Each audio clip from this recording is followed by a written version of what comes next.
El día de hoy nos encontramos con la docente universitaria Ángela Piedad Suárez, que nos va a comentar acerca del suceso del llamado Bogotazo del día 9 de abril de 1948. Profe, buenas tardes. Buenas tardes. Profe, cuéntanos qué conoces acerca de este día, si de pronto conoces algún caso de un familiar que lo vivió cerca, y coméntanos cómo te pareció esta situación. Bueno, yo tengo dos familiares que vivían en esa época. Trabajaban, una de ellas, el papá trabajaba como médico en un hospital y la otra persona ella trabajaba en el centro de Bogotá. Entonces lo que ellas narran de ese 9 de abril es que estaban en sus actividades normales cuando pues empezó a haber muchísimo movimiento en las calles y empezaron a sentir la sensación de peligro, que estaban siendo atacados, que empezaron a cerrar todo el comercio y la gente empezó a movilizarse, empezaron a saquear los almacenes en toda la carrera séptima. Eso lo cuenta una prima de mi papá que vivía muy cerca del centro y trabajaba en el centro. Es que ellos lo primero que hicieron fue resguardarse en sus casas, cerrar todas las ventanas y estar en espacios protegiéndose porque también tiraban cosas hacia las puertas y pues se sentían en peligro. La otra persona que era hija de un médico, entonces ella contaba que la sacaron del colegio rápido y que trataron de una vez de moverlos hacia Villavicencio porque no sabían realmente qué estaba pasando y ya había personas, había muertos que ya estaban llevando hacia el cementerio central y que se estaba viviendo una situación muy caótica de inseguridad y que realmente no sabían qué estaba pasando. Muchas gracias, profe. Vale, gracias. Buenas tardes, profe. Buenas tardes. Profe, cuénteme, su merced, ¿qué conoce acerca del Bogotazo del 9 de abril de 1948? El Bogotazo fue un suceso, digamos, trascendental para la historia política colombiana del siglo XX. En primer lugar, porque demarcó, digamos, un periodo que se conoce como la violencia, ¿no? Y del cual algunos historiadores reseñan que dio pie a la creación de las guerrillas de tendencia comunista, ¿no? Que arrancan inicialmente como guerrillas del Partido Liberal y que después toman la tendencia bajo la influencia, digamos, ya del contexto internacional y que después auspicia Fidel Castro desde Cuba. Profe, cuénteme, ¿usted sabe de pronto algún familiar o alguna persona que vivió en primera instancia ese momento? Sí, un bisabuelo estaba presente y literalmente lo que, digamos, lo que llegó por tradición oral ahorita a estos tiempos es que, digamos, la revuelta tuvo varias influencias, ¿no? Y pareciera ser que también fue propiciada, no fue tan espontánea como se pretende, sino que había ciertas influencias que todavía los historiadores tienen dudas. Por ejemplo, hay personas que afirman que Fidel Castro estaba pendiente de la conferencia y pendiente, digamos, del proceso colombiano, cuando todavía no había renunciado a sus tierras y todavía no era marxista puro, ¿no? Pero digamos ya estaba cercano al proceso de revolución socialista internacional.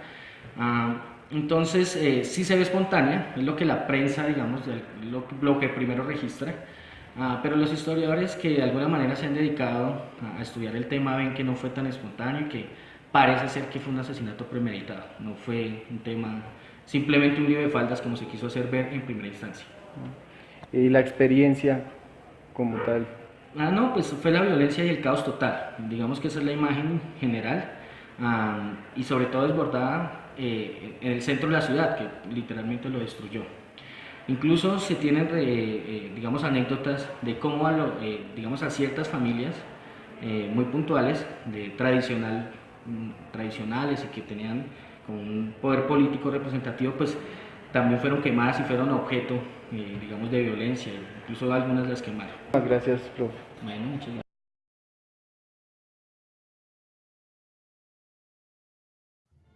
La segunda etapa de la época de violencia en Colombia se da entre 1964 y 1974, cuando se formaron las guerrillas de las FARC, el ELN y el M-19, las cuales luchaban influidos por el socialismo, contra la injusticia, la exclusión política y por el dominio de las tierras. En un principio, las guerrillas no tenían capacidad militar, pero todo cambió cuando la coca permitió financiar temibles ejércitos que intimidaban a ricos y pobres. El que pudiera pagar una vacuna era obligado a financiar la revolución. Cuando Betancourt inició las negociaciones con las guerrillas en 1982, mientras hablaban de paz, las FARC activaban sus frentes con extorsiones y coca, y los paramilitares, apoyados por mafiosos y militares, asesinaban a políticos de izquierda. Entonces, el gobierno inició una guerra contra la pólvora del conflicto, el narcotráfico.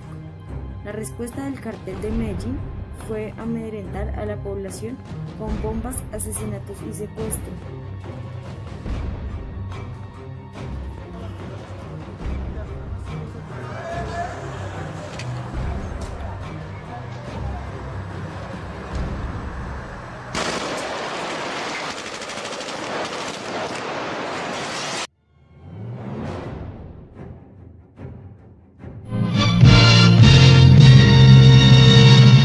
Extra, Radio Suceso Urgente por RCN, la radio de Colombia.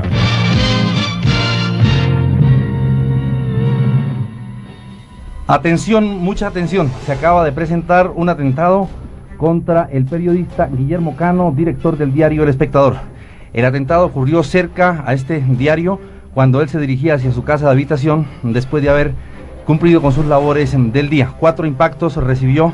Es la primera información que tenemos, el señor Guillermo Cano, repito, director del Espectador, en atentado que acaba de ocurrir vecino al periódico. Atención, 2 desconocidos a bordo de una motocicleta hicieron varios disparos contra la humanidad de don Guillermo Cano. 4 disparos lograron alcanzarle y en ese momento es trasladado a uno de los centros asistenciales de la capital del país.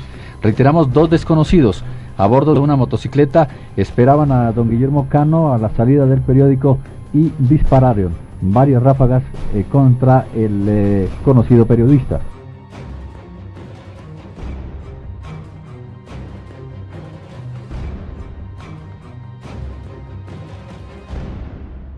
Pastrana Arango ha recibido verbalmente las demandas de un presunto grupo de extraditables que tienen en su poder al doctor Andrés Pastrana Arango.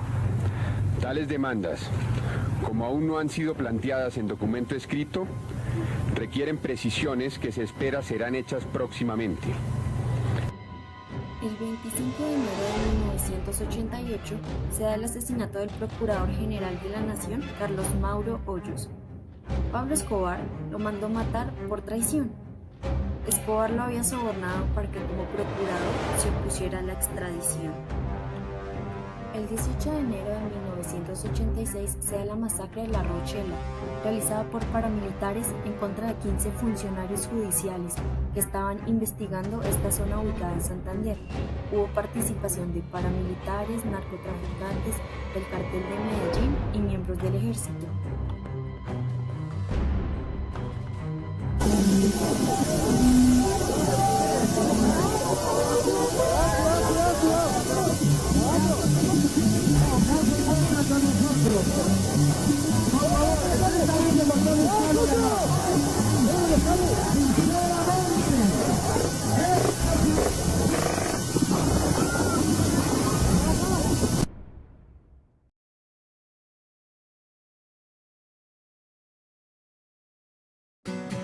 Muy pero muy buenos días, estamos en su radio Tunja al Día. Hoy estaremos a 18 grados centígrados con un espectacular día, viernes 11 de mayo del presente año 2018. El día de hoy hablaremos de un tema muy especial que es la violencia entre los años 90 y 2000, con un invitado muy especial que a continuación tendremos en sintonía en nuestra mesa de trabajo. Repetimos nuestras redes sociales para que participen. Estarán en pantalla para que nos llamen y puedan participar en el sorteo diario de un carro último modelo 7000 kilómetros Renault 4.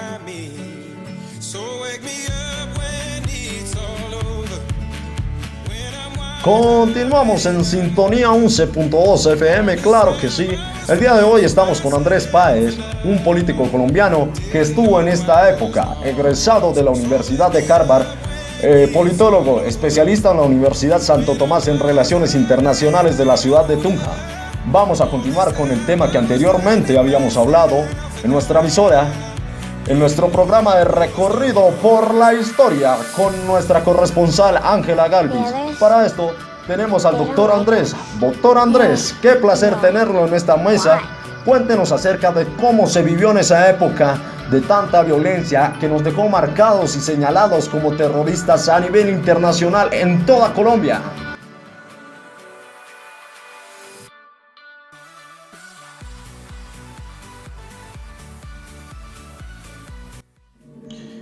Buenos días para ustedes, un placer estar aquí. Bueno, esta época en Colombia estuvo marcada de violencia con asesinatos a grandes políticos, candidatos a la presidencia, periodistas y colegas politólogos como Jaime Garzón, y después de cómo el país quedó con una recesión económica que incluso hasta el presente no nos hemos podido levantar. Para ser más específico, encontramos fueron 4 los escenarios para Colombia en los años 90, la guerra civil que se entiende como un conflicto bipolar en el cual se enfrentan 2 polos definidos, en este caso fue el gobierno y la oposición, que buscan acumular el poder político y militar indispensable que les permita resolver a su favor. En el país lo que tenemos es un conflicto multipolar y desvertebrado, en donde se presentan diversos actores inmersos en la violencia, ya sea narcotráfico, paramilitarismo, grupos de defensa, sicarios, guerrilla, ejército. El caso del movimiento guerrillero, por ejemplo, que fue unificado hace poco más de unos 2 años en torno de la coordinadora guerrillera Simón Bolívar, hoy se encuentra con un grupo integrado a la vida civil, que es el M-19, 3 en procesos de negociación, el EPL, el Quintín-Lame y el PRT, y 2 en confrontación con el Estado, que son las FARC y el ELN. Este es también el caso del propio Estado, fraccionado por diversas visiones del manejo del orden público y por supuesto la recesión económica en los años 2000 que con el aumento de las tasas de interés de casi un 40% hizo que el recaudo fuera maximizado para recoger los recursos de la nación y prosperó un déficit económico en la población. Bueno, muchas gracias, doctor Andrés. Nos ha gastado casi todo el tiempo de nuestro programa, pero seguimos en sintonía 11.2 FM con nuestro concurso diario. Así que recibimos una llamada. Diré la pregunta y si la persona contesta, quedará como la opcionada para ganar este hermoso premio, este hermoso carro. Doctor Fernando, que el director dice que pregunta algo difícil porque no tenemos dinero para pagarlo. Sí, tenemos una llamada. Aló, Juliana alias Chuli, cuéntame de qué habló nuestro corresponsal Ángela Galvis de la violencia en Colombia. Y dime por favor cuál es el diámetro de la Tierra con respecto al Sol, Marte, Júpiter y Venus. Te escuchamos, señor Juliana. Pues mi chatico, eso pasó me parece que en los años 40, donde pues Luis Carlos Galán Sarmiento se estaba presentando en su plaza, en su campaña para la presidencia, pero pues esos planes no le servían al señor Pablo Emilio Escobar Gaviria, donde pues él, mi chatico, optó por mandarle unos pequeños pelagatos en motico para pues darle de baja, cosa que sucedió en la época donde César Gaviria hacía sus discursos a Luis Carlos Galán Sarmiento y pues previamente que fue presidente en la época donde los hermanos Rodríguez Orejuela pues tenían fuego cruzado con el cartel de Medellín y Judy Moncada tuvo que irse para las Bahamas con Carlos Medera jubilarse porque pues el señor Don Berna comandaba con el M-19 y con los AUC, los Castaños, estaban planeando sus cosicillas en Montecasino, chatico, ahí ya te hice el resumen.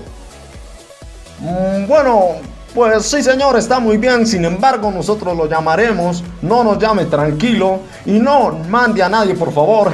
Esto fue todo por hoy, gracias a toda nuestra televidencia, a toda nuestra audiencia y hasta luego. Continuamos en sintonía 11.2 FM y continuamos con la música, claro que sí.